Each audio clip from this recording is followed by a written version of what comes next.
Now it's time for Lefties Losing It, and she's done it again. We've brought you Kamala's array of accents previously, but this next one may be my favourite. Listen to how Kamala Harris, who is of Jamaican, Indian and Irish descent and grew up in California and Canada, listen to how she spoke earlier today.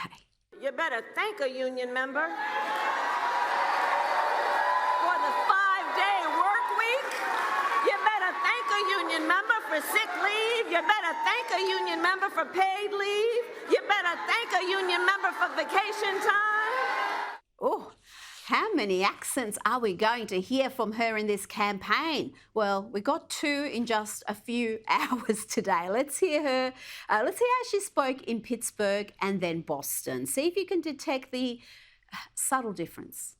So, friends, 64 days. Let's just get through the next 64 days. How about that? Meryl Streep, eat your heart out. Kamala is so authentic. But then wanting authenticity and consistency from Kamala is just asking for trouble. Listen to the passionate way she defends illegal immigrants who pay people smugglers to take them across the border, and then marvel at the enormous backflip just a year later. A mother who pays a coyote to transport her child through their country of origin, through the entire country of Mexico, facing unknown peril to come here. Why would that mother do that? I will tell you. Because she has decided for that child to remain where they are is worse. But what does Donald Trump do? He says, go back to where you came from. That is not reflective of our America and our values, and it's got to end. To be clear to folks in this region who are thinking about making that dangerous trek to the United States-Mexico border, do not come. Do not come. And I believe if you come to our border, you will be turned back. Do not come, do not come. Of course, they did come because the Biden-Harris administration did nothing to stop the illegal immigration crisis. Record numbers have come in illegally every year of their administration.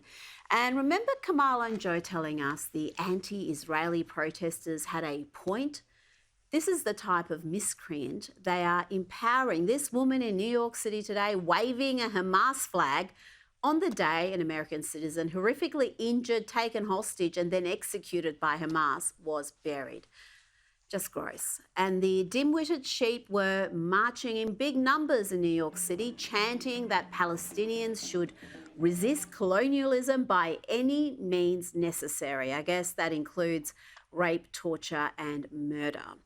Now to some local lefties losing it here in the state of Victoria, where public libraries will be places of far-left LGBTQIA++ indoctrination.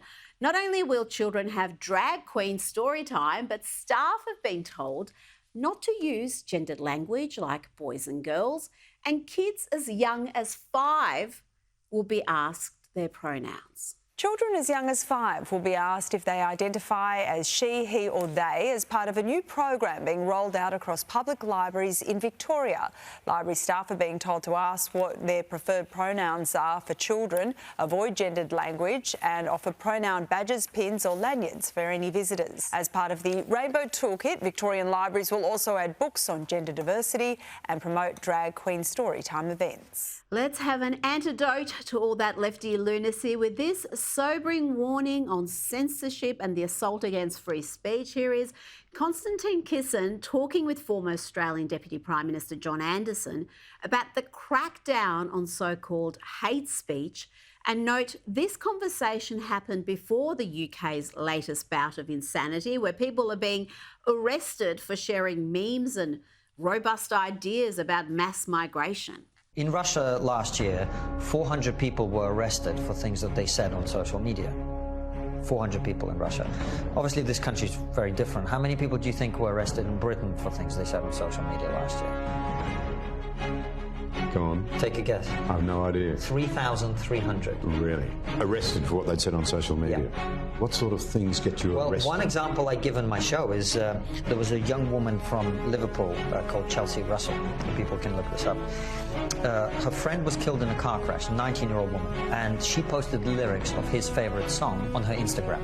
And it was a rap song, so the lyrics contained several instances of the N-word. She was arrested, prosecuted, found guilty, given 500 hours of community service and a fine, tagged, and for a year she was under 8 p.m. to 8 a.m. curfew.